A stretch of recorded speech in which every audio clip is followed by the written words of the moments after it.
Let's quickly continue the 9th season now with the review for The Last Crusade.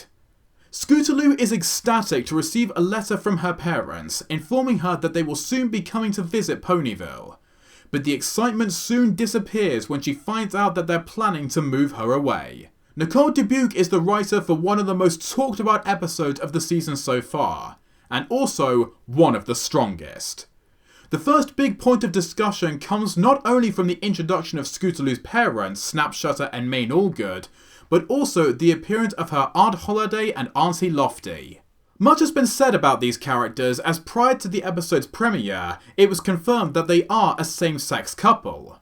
Although it's the first time MLP has featured one itself, there has been a growing number of LGBTQ+ characters and couples in family media properties.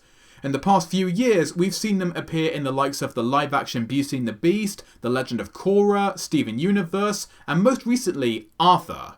All of these generated discussion over the inclusion and representation of LGBTQ+ characters, and The Last Crusade was no exception. I am all in favour of the inclusion, but how does the representation hold up? In my opinion, excellently. Holiday and Lofty are really sweet and likeable characters, and their closeness, including a scene near the end of the episode where they hold hooves, shows how they're a couple in a way that never draws too much attention to itself. Although it's rather minimal given that they're not the protagonists of the story, I still think it's a really good representation. Their likeable personalities are the focus of their characterization, and that's why they are seen, accepted, and respected like any other great character in Equestria.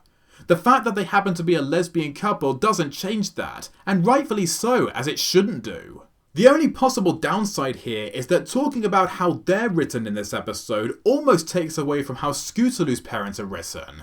Despite being far more prominent characters in the story, Snap and Maine are not all that interesting, and in some ways, they're also not that likeable. When they first arrive to meet with Scootaloo, all three are happy to see each other again, and it's revealed that despite being very busy with their jobs, they have been keeping in contact via letters, meaning that there's no bitterness regarding their lengthy absence. Some have said that this perhaps contradicts the scene in Parental Guidance, where Scoot reflects on never receiving any encouragement from her parents, maybe as a result of them never being around to give it to her. Their absence could indeed be a result of that, but I think it could also be due to Scoot's inability to fly, and maybe they refrained from being encouraging to protect her from disappointment and ridicule, since it was less likely that she was going to achieve many goals and ambitions that Pegasi usually reach. It's just after Scootaloo tells her parent about the important work she does with Apple Bloom and Sweetie Belle at the School of Friendship that Snap and Maine abruptly announce that they're leaving for a new job in Shire Lanka, and also that they're selling their home and taking Scootaloo away with them. This is where the biggest problem with their characters is. Understandably, they love their daughter and have been hoping for and anticipating a time where work will no longer keep them separated. But they know that Scootaloo's work, friends, her entire life is in Ponyville. You can't just come back after so long and tell her to leave it all behind without so much as even asking how she feels about it.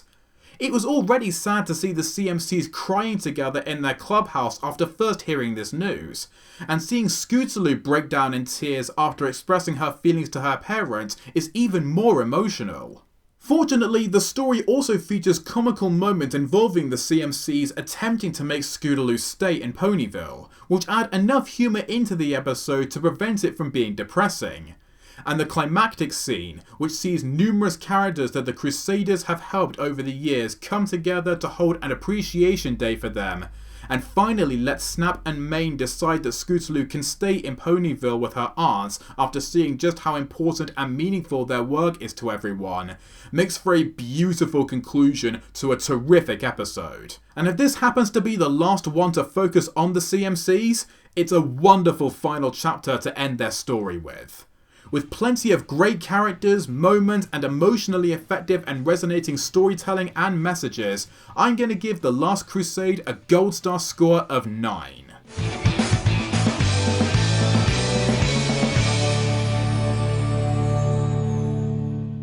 So that was my review of this episode. As always, I'd love to know your opinions, so please be sure to let me know what you thought in the comments. And until next time, thank you all once again for watching, and keep shining on, every pony!